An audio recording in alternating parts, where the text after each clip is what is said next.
ನಮ್ಮ ಸೈಡು ಯಾವುದೇ ಫಂಕ್ಷನ್ ನಡೆದ್ರೂ ಈ 2 ಅಡುಗೆ ಅಂತೂ ಇದ್ದೇ ಇರುತ್ತೆ. ಒಂದು ಉಪ್ಪಿಟ್ಟು, ಇನ್ನೊಂದು ಈ ಬಗಾರ ರೈಸು. ಸಿಂಪಲ್ ರೆಸಿಪಿ, ಕ್ವಿಕ್ಕಾಗಿ ಆಗುತ್ತೆ. ಸೊ ಮೊದಲಿಗೆ ಪಾತ್ರೆಗೆ ಎಣ್ಣೆ ಹಾಕ್ಕೊಂಡು ಅದಕ್ಕೆ ಬೇಕಾಗಿರೋದು ಶಾಜೀರಾ, ಚಕ್ಕೆ, ಲವಂಗ, ಪಲಾವ್ ಎಲೆ ಇದನ್ನೆಲ್ಲ ಹಾಕಿ ಫ್ರೈ ಮಾಡ್ಕೊಂಡಿದ್ದಾದಮೇಲೆ ಆನಿಯನ್ ಹಾಕ್ಕೊಬೇಕು. ಇದನ್ನು ಕೂಡ ಚೆನ್ನಾಗಿ ಫ್ರೈ ಮಾಡ್ಕೋಬೇಕು. ಎಷ್ಟು ಸಾಧ್ಯನೋ ಅಷ್ಟು ಚೆನ್ನಾಗಿ ಫ್ರೈ ಮಾಡ್ಕೊಂಡ್ಬಿಟ್ರೆ ಟೇಸ್ಟ್ ತುಂಬ ಚೆನ್ನಾಗಿ ಬರುತ್ತೆ. ಸೊ ಹಿಂಗೆ ಫ್ರೈ ಆಗಿದ್ದಾದಮೇಲೆ ಮೆಣಸಿನ್ಕಾಯಿ ಹಾಕ್ಕೊಬೇಕು. ಮೆಣಸಿನ್ಕಾಯಿನ ಹಾಕೊಂಡ್ಮೇಲೂ ಕೂಡ ಮತ್ತೆ ಫ್ರೈ ಮಾಡ್ಕೊಬೇಕು. ಆಮೇಲೆ ಉಪ್ಪು ಮತ್ತು ಶುಂಠಿ ಬೆಳ್ಳುಳ್ಳಿನ ನಾನು ತುರಿದು ಹಾಕೋದು.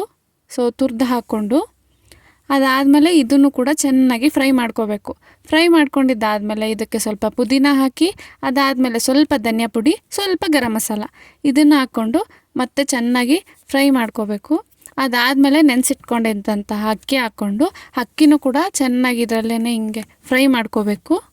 ಅದಾದಮೇಲೆ ಅದಕ್ಕೆ ಬೇಕಾಗಿರೋಷ್ಟು ವಾಟರ್ ಹಾಕ್ಕೊಂಡು ಆಮೇಲಿಂದ 1 ವಿಷಲ್ನ ಕೂಗಿಸ್ಕೊಬೇಕು. ಸೊ ಆವಾಗ ಸೂಪರಾಗಿರೋಂಥ ಬಗಾರ ರೈಸ್ ರೆಡಿ ಆಗುತ್ತೆ. ಸಕ್ಕತ್ತಾಗಿತ್ತು, ತುಂಬ ಟೇಸ್ಟಿಯಾಗಿತ್ತು. ನೀವು ಕೂಡ ಟ್ರೈ ಮಾಡಿ. ಅದಕ್ಕೆ ಕಾಂಬಿನೇಷನ್ ಆಗಿ ನಮ್ಮಮ್ಮ ಚಿಕನ್ ಮಾಡಿದರು. ಸೊ ಚಿಕನ್ನು ಮತ್ತು ಬಗಾರ ರೈಸ್, ಆಹಾ ಸಖತ್ ಕಾಂಬಿನೇಷನ್ನು.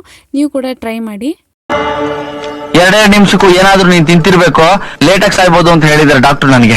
ತಿನ್ನ ಮಾರಾಯ, ನಾನೇನಾದ್ರೂ ಕೇಳಿದ್